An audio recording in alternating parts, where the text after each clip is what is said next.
Hi, good evening. This is Lakshmi, and welcome to the very first episode of Let's Talk with Lakshmi, a show about us, our people, our history, our community, our experiences. I'd like to wish everyone a very happy Valentine's Day, and on this special day of love, we're going to air a very special episode about love and marriage in our Indo Caribbean community. Love. What is a typical Indian movie? Well, let's see. In a typical Indian movie, boy meets girl, girl meets boy. Boy falls in love with girl. Girl doesn't like boy, but then boy saves girl. So girl falls in love with boy. Girl's parents don't like boy, so boy and girl run away. Then boy saves girl once again, which makes parents love boy. So of course, they run around a tree, which means they're in love, and then they get married and live happily ever after. What about those tragic stories where lovers are parted by oceans and families and social class, or some cruel twist of fate, and they must travel far distances only to be disappointed and die of heartbreak, some even taking their own lives? Either that or live forever haunted by the memories of unrequited love. In our culture, Indians are known for having an insatiable appetite for passionate love. Our reputations precede us. I mean, we did, after all, write the Kama Sutra. And the Taj Mahal, one of the greatest symbols of love, was built by Shah Jahan, a heartbroken emperor mourning his beloved queen who died giving birth to their 14th child. From the epics of Lord Krishna and Radha to the Romeo and Juliet stories of Laila and Majnu, why is love in our community always so extreme? Our very first show airs on that Valentine's Day, so we are here to explore just how much of our historic views on love have impacted and remained with us today. From the older married generation to the young and single, what does love mean to us? Our first guest is Manavaskar Kublal, who is an Indo-Caribbean American photographer and filmmaker. Manavaskar is not only an artist, but he's a cultural activist for the past decade. Manavaskar, how would you characterize the way love is portrayed in an Indian film? In Indian films, wow. You know, in Bollywood, I don't remember a film that I've seen that, you know, hasn't revolved around love. I don't know, how about you? Oh, of course. Like I said earlier, you run around a tree and that means you're in love. That's right, that's right. I mean, and in Bollywood's films, it's, you know, love is sort of presented as this sort of romanticized notion. It can, you know, it can make you start wars, you know, or, you know, it could bring you to your demise. It's sort of like, it's either like it takes you to the top or it pulls you down to the bottom. There's, you know, it's hardly like any middle ground, you know. So like, it's sort of like black and white. Like this is the perfect thing, and either it is or it isn't. Yeah. I mean, it's like Romeo and Juliet. If you couldn't get that love, you would actually kill for it. Exactly, exactly. And it's very contrary to like the way I feel like love is today. Every day, and you know, it's day to day, or how we live love in real life. It's totally opposite to that, you know. And I mean, just when you think about this notion of films, right? You know, the film experience is an incredibly passive experience in the sense that, you know, we sit back, we're watching something, or sometimes we're emotionally involved and we move emotionally, but like love in and of itself is not a passive experience. It's an experience that's very engaging. It's something that you actually have to, you know, like, you know, engage with someone. You have to sort of go back and forth with someone, you know, and so like, that's been my experience with seeing a lot of Bollywood films, and for most Indo-Caribbeans, we look at Bollywood as the way for us to connect, you know, and seeing sort of, you know, that's where we look at, that's where we see most of our movies, is these films from Bollywood. Did you grow up at all watching Indian movies? Well, you know, the first movies I saw, I remember growing up in Guyana, I used to go with my parents to Starlight Cinema. We used to go to the drive-in. And what part of Guyana is Starlight Cinema? It's the East Coast, you know, East Coast, not too far from Georgetown. We lived in Annandale, so it was like, you know, a 10, 15-minute car ride. So it was right there. We could walk there if we wanted to. But growing up in Guyana, you know, when we go and see these Indian films, you know, going to see Amitabh Bachchan or Mithun or one of these like classic. Who's the hero, right? Or these classic film stars, you know. It was actually a really beautiful experience as being a young person growing up and just looking up on these screens and seeing, you know, these people who kind of sort of looked like you. They sort of did this with their hands when they danced, so they kind of like reminded you of like, you know, your day-to-day life, you know. So it was a beautiful experience, and it was very validating as a person growing up who's brown skinned to also see other brown skinned folks. Although in Bollywood it's light skinned folks, you know. So I mean, you know, there's a lot of give and take with Bollywood. You know, for me as a young person, you know, it was empowering in many ways for me to like find images of myself that I could relate to. But you know, as I grow up and you know, critically thinking and trying to assess, you know, the way this Bollywood industry sort of generates films just to mass market and just push out there, you know, it's a beautiful thing, but at the same time we have to be critical at like, you know, the way we sort of interpret what we're seeing on these films, because it is very romanticized, you know, it's not really real. So let me ask you a question. You grew up watching these, you know, Indian movies with Amitabh Bachchan.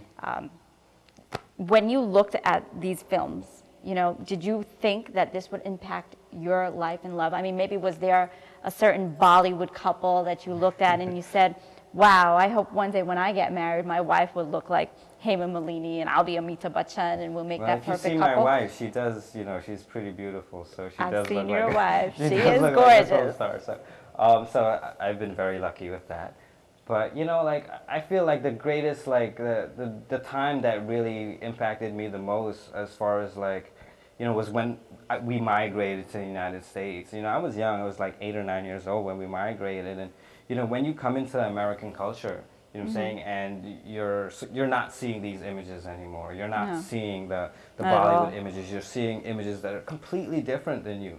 You know what I'm saying? White mainstream America, that's sort of your influence, you know?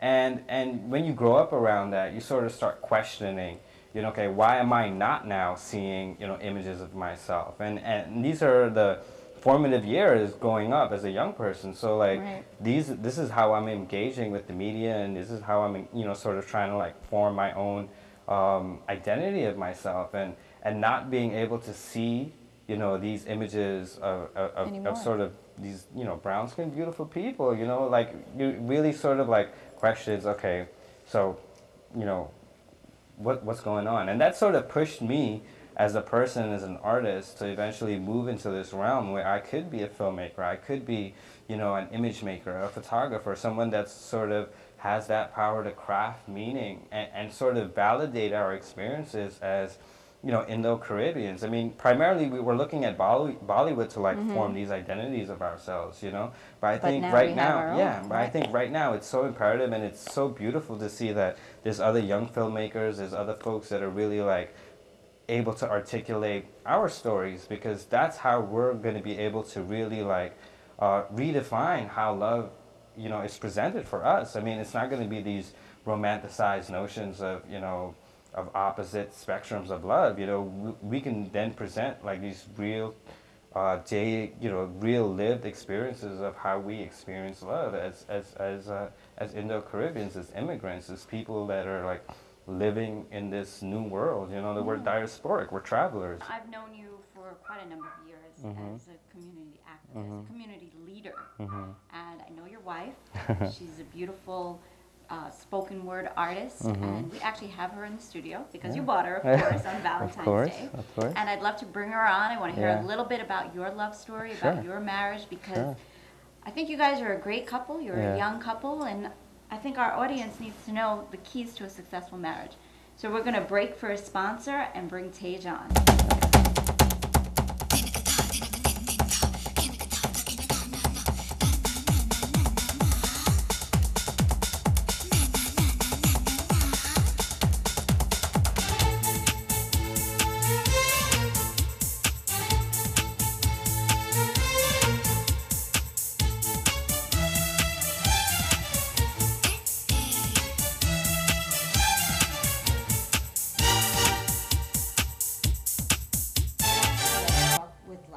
and in the studio now we have Manny's beautiful second half, Tage.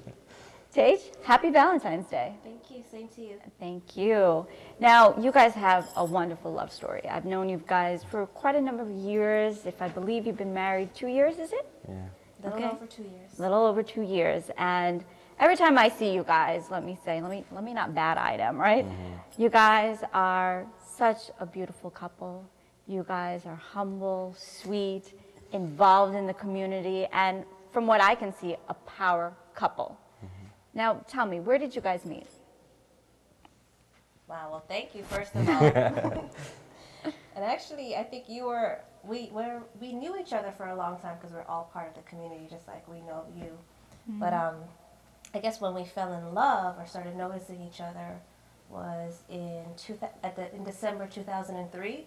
The Rajkumari Cultural Center was having this series of shows at Club Karma. All right, okay. Called Arts Interpreted. Yes. And Manny was displaying his photography there. He had a photo exhibit about the Indo Caribbean community. And I believe I was performing every week. Right, yeah. As part of that. And we were hanging out, and every night after the show, we would chill and party. Many times we'll stay up all night with the whole group of people, go out for breakfast in the morning. And it was during that time, also I was going through a really spiritual process of devotion to the mother. Okay. And in that time, I was really seeking clarity in my life, trying to understand purpose, really understand my partnership in life. And it was a combination of art and spirituality that I believe brought us together. It was a process of the art and community work, but also the work in the temple. And Manny was going to the same temple at that time. And through that process, I just feel like it was written. You know, we've all seen Slumdog Millionaires, but I really feel like it was written and it was destiny, and we found each other. So that's how I believe we got together. But I'll let him share his story. Well, what attracted you to Tage? What attracted me to Tage? Yes. I mean, other than her being she's absolutely stunning. She's asked me this question before, and she's and you know, the answer I give to her like shocks her, you know, and so she says, so Manny, you know, what did you find attractive about me? And I told her, honestly, I thought your intelligence was the most attractive thing about you. You know, because we could have these amazing conversations, and she's incredibly articulate, and she's, you know, just an amazing person and very passionate about, you know, community empowerment, and those are the things I really loved about her, was just this way of just wanting to always express that. So love is not only always a physical thing; it could be a psychological thing here. No, it was definitely physical too. Oh, okay. You know, I mean, there was definitely a physical attraction, you know, but you know, having that, you know, ability to just communicate and talk and just, you know, challenge each other and just communicate beyond just, you know, just on a physical level, you know, which really I think right now makes us, you know, have a more enriching relationship. So Manny, tell me, what is that one thing that separated Tage from all of the other women that made you know that I'm going to ask this woman to marry me? What's that one quality, that one thing? I know what it is, but I don't think I could say it on air. Well, Tage and Manny, thank you very much for coming on Let's Talk with Lakshmi. It was a pleasure to have such a great, powerful community activist couple. You're involved in the arts, you're involved in the culture, you're involved in the religion, and it was my honor to bring you guys on the very first episode of Let's Talk with Lakshmi. I'd love to give you guys the opportunity right now to send out a Valentine greeting. You can send out a greeting to your loved ones, your business partners, your Jahaji sisters. And we love you here on Let's Talk with Lakshmi. I'd love to bring you guys back on to talk about your businesses, your filmmaking, and just, you know, everything that's going on in the community that you guys have your hands on. So Let's Talk with Lakshmi. Here's your Valentine's greeting. Happy Valentine's Day to my mom and my grandma and all of my family. I love you. Happy Valentine's Day to my mom and my dad and my two amazing brothers and my amazing sister, and all my extended family, cousins, and everyone out there. we both love you all so much. And I want to give a big shout out to all my students out there who might be watching, you know? I love you guys. Our next couple is Savita and Ked. Savita and Ked have been married for 28 years. Savita is a paralegal and Ken is a mechanic. They both have two beautiful children, a boy and a girl, Narendra and Mandy. This beautiful couple are currently very active in the community and are members of the Sri Krishna Mandir on 94th Avenue and Lefferts Boulevard. Savita and Ken, welcome to Let's Talk with Lakshmi. Thank you. First of all, I'd like to wish you both a very happy Valentine's Day. And we're here to talk about your love story. Where did you guys meet? Wedding in Legwan. Legwan. Yeah. Legwan, Guyana? Yes. Where exactly in Guyana is that? Legwan is an island on the Essequibo River, and that's where we met. Okay. Yeah. So are you both from Legwan? No. No. No. I'm from the west bank of Demerara, and Ken is from on the east coast of Demerara. East Coast and West Coast. Yeah. That sounds pretty far. So were you guys arranged marriage? But no. We just met and fall in love. You guys were a love marriage. Okay. Now, how long have you guys been married? We've been married for 28 years. Yeah. 28 years. Yeah. Love marriage. Yeah. East Coast, And West Bank. Coast, West Bank. Yeah. Were you guys dating? Actually, just for a short while, you know. We were talking on the phone for most of the time. Okay. Yeah, we met a couple of times, and Used to reach on the ferry, the Stelling in the afternoons. yeah, After work, we reached there. How long is the distance from West Coast to East Coast? approximately 14 miles. Yeah, 50 miles and more is from Georgetown. And then we from Georgetown to the West Bank where I used to live. It's another few miles. But this is 28 years ago. How did you guys get around? Did you have a car? Did you have a bike? Actually, when we got married, we didn't have any kind of transportation. We used public transportation. Then for a few years after, we bought our own car, and that's how we moved. Okay. Yeah. Now, 28 years ago, and correct me if I'm wrong, but in Guyana, where we're from, Yeah. 28 years ago, it's typical to have an arranged marriage. Is that right? Yes. Go ahead. Okay, Yeah. so how did your families feel about you guys falling in love? Well, at first, our parents, my parents were not too happy because I just started to work and, you know, I fall in love with a boy and, my parents were not so happy. But after they met him, a year or so after, they were happy. They saw him and Yeah. My parents, after I told them, they were happy. so that's how, yeah. And So the your- two parents Yeah. reach and they.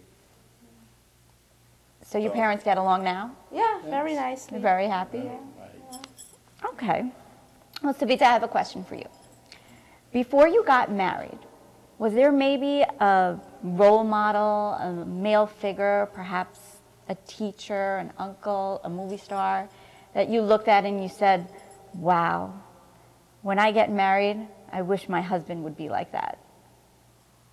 At that time, I was not so, into like looking at anyone and, observe them so much. It was just, as you move around, you see people, but it never come to my mind, well, this person is good for me. I would like to have somebody of that personality, whatever. No, Really? no. So what was so special about Ken that you said, wow? Wow. Now- Well, he was, he was kind of tall, and he looks handsome. Uh-huh. Yeah, that's what caught me. Uh-huh. He's tall and handsome guy. So how did you guys start talking? Who talked to who first? I mean, obviously you said he's tall and handsome and daring and dashing, I'll take. So did you approach him first, or Ken, did you approach her first? At the wedding house, was myself and two other friends went. Uh-huh. So, Saturday night, typical Hindu wedding house, you jukebox and the drinking and all. Uh-huh. So on the day of the wedding, I was like a bit hangover to go and hand the gift over to her, her cousin. So I asked her, I approached her and asked her if she can present the gift for me. That's Was that really a way to talk to her? It just happened. So did you like see her and say, oh, wow, okay, now she did me a favor, now I have to repay her to try to get to talk to her? And then I remember that I used to see her in the bus before that, traveling to work. Okay. Yeah, it all came back to me that I used to see her in the bus in the morning going to work in Georgetown. So how did you approach her? What did you, I mean, back then, I mean, I don't think dating was didn't really known. I just saw her and said, okay, can you present this gift for me? Okay. And she said, okay. and after that he took my number And we Yeah. started to communicate. and he started to call me on the phone. And we spoke on the phone for quite a couple of months. And then we decided, okay, we're going to meet one day. And he So- did, yeah. Where did you guys Our meet? first- we What was met your first date? Our first date was the Stelling, Georgetown Stelling. The ferry The Stelling. ferry Stelling, that was the Read, first. Georgetown, Yeah. by Starbrook Market. Starbrook Market, Yeah, okay. that's So right. what did you do? Did you go shopping? Did you go to No, we movies? just reach and chat until the time to catch the ferry. So how did you continue to date? I mean, the So distance. That was is- most of days and most days, and we never. Well, that time her parents were very strict. You know, you can't take her out. So did you go visit her town and try to meet her, or did you No, did you ever think of maybe moving closer to her at all? No. No. Okay. Well, who does the cooking and the cleaning in the house? Well, we share the cooking. Yeah, but Shared. we share the cooking, but the cleaning, I do the cleaning. Okay. Yeah. So who wears the pants in the family? Well, Well, who will- it depends. It depends. It's like decisions, you know. Most of the time he will make the decision, but then sometimes he do approach me for, you know, the final It's a answer. collective thing. Both of us But discuss we and decide, you know, that we'll discuss whatever it is. That's great. It Yes, sounds like you so- guys have great compromise and great Yeah, communication yeah, in your correct, relationship. Yes. So tell me, what are some ways that you guys show each other that you care, that you love each other? Do you guys, you know, hold hands in public, or do you say I love you at the end of a phone conversation? Yeah, we do say I love you at the end of a telephone After conversation. 28 years, you still Yeah, say we I still love do, you. yeah. And in the morning when I leave for Yeah, work, I get a smack I every give her a morning. smack. Every morning I get he give me a smack on my cheek before he leaves the house. Okay, Yeah. I think I'm gonna fall in love now. I think I want to be just like you guys. Okay, now this is a tough one. What would you say, and if any, is the biggest disappointment in a marriage, if any? Would you guys say that you have any? No. Any bad habits? Maybe does he snore and you had to get used to that, or? No, he does snore, but it's, you know, I got used to it, so it's not, you know, it's not a disappointment. All in all, our marriage has been very successful, and we are so happy to be together, and we hope and pray that we can be together forever and ever, For another 50 years. So, So Ken, when did you get married? What was the date? it's, Okay, Savita, when was the date? January 31st. 31st, 1982. Yeah. 1982, wow, Yeah. 28 it's Yeah. rains, years. cats and dogs. And it was raining from the beginning to the end when we got married on a wedding day. Well, they always say rain from above is blessings. Blessing. And I think we both got blessings from above. Savita and Ken, you guys are obviously the epitome of the perfect couple from what I'm looking at right now. I want to play a little game. Ken, I want you to look at Savita. Savita, I want you to look at Ken. And after 28 years, come on, look at each other. 28 years, and like you said, 28 years later, you guys are still happily in love, and you hope that lasts forever. Okay? I want you guys to give me the definition of true love. And they answered, true love is understanding and caring for each other and making each other happy. That is a wonderful, wonderful definition of true love. Thank you for watching this week's episode of Let's Talk with Lakshmi. I'd love to hear your views, your comments, any ideas you may have, and what you want to hear for our next show. Just email me at info@lakshmi.com. And tune in next Sunday, and it's every Sunday at 5:30 p.m. right here on Time Warner Cable Channel 96. Now we're going to end off our segment with a very special poem by that beautiful young lady, that beautiful young wife that we just had on the show, Miss Tage K. Motilal. Tage is a spoken word expert. She's not only an artist, but she's a community activist. She's also one of the founders of the dynamic Indo Caribbean empowerment group, Jahaji Sisters. Ladies and gentlemen, I'm Lakshmi. I'll see you next week, same time, same place. It's a date. Let's talk.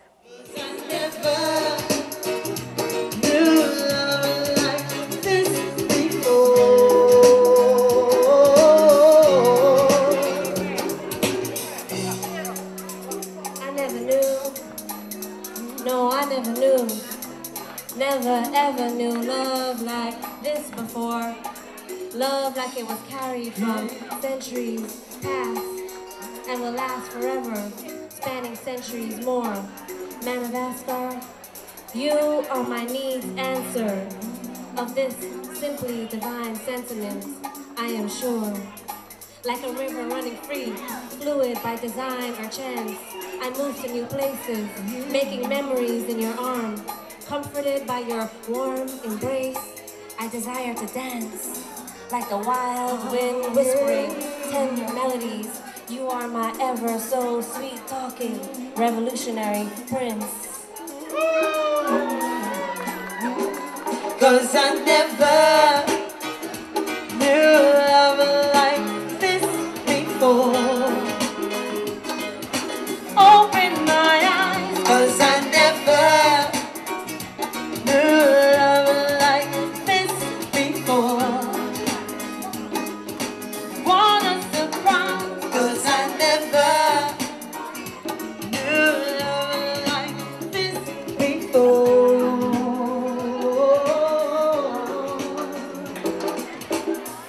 Never knew, baby, I never knew love like this before.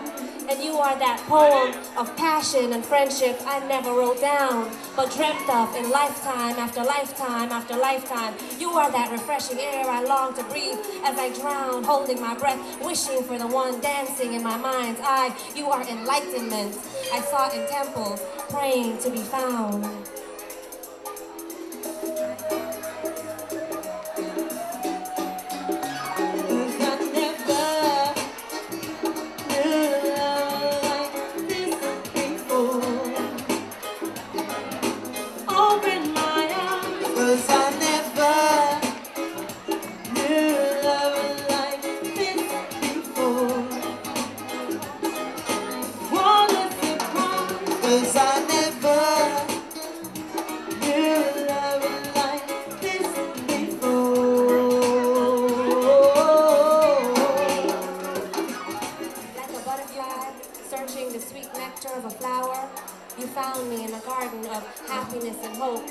With you, I pledge infinite love growing with every hour.